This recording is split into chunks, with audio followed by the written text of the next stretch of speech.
So kind of a fun question. What's the most exciting thing in your mind happening in the Valley right now, and your least favorite thing happening in the Valley right now? I mean, you know, I had a little.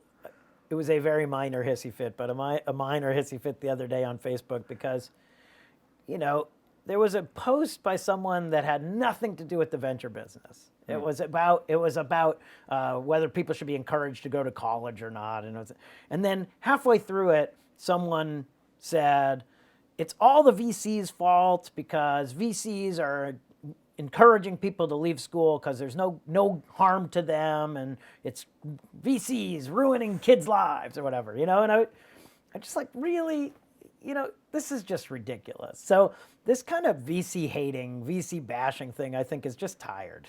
I'm certainly tired of it because the reality is, if you talk to the entrepreneurs with whom I work, they would say, you know what, David's on our side. He's busy trying to help us build big businesses. He's not trying to screw us. He's not trying to extract a pound of flesh. He's just trying to build.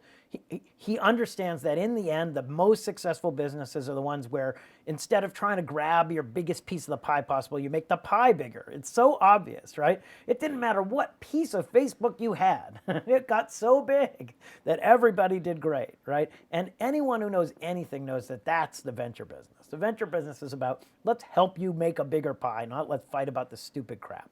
So the thing that frustrates me is the kind of VC bashing that totally misunderstands the industry.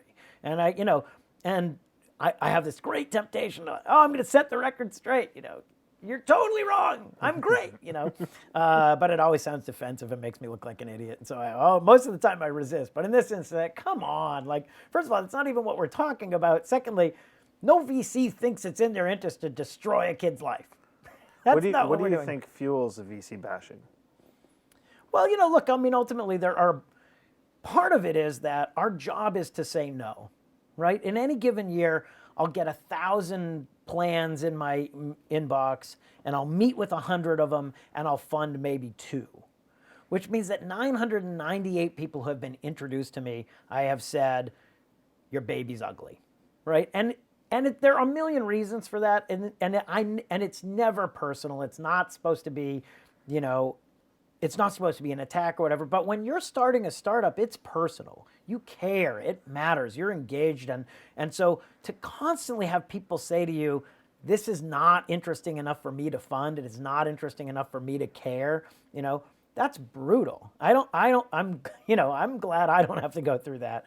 But the byproduct is that most people with whom I interact have an unpleasant end to that interaction, right? Which is me saying, yeah, no, this isn't it. Right? So that's just a structural problem, right? And then it turns out that everything doesn't work. And when it doesn't work, there are lots of ways for things to go wrong, and there are lots of ways for people to behave. And I don't think that VCs are angels. I think there are lots of different kinds of people, and there are lots of people who are helpful and valuable when it's working or when it isn't, and there's some who are not. You know, there's some who aren't when it's working. There's still a pain, you know, and there's some that when it isn't working are terrible. And so, you know, I think that those of us who try hard to be, to be helpful, positive, valuable to entrepreneurs, we just have to realize that there are instances in which our brethren have not behaved the same way, and we're getting thrown in that same group.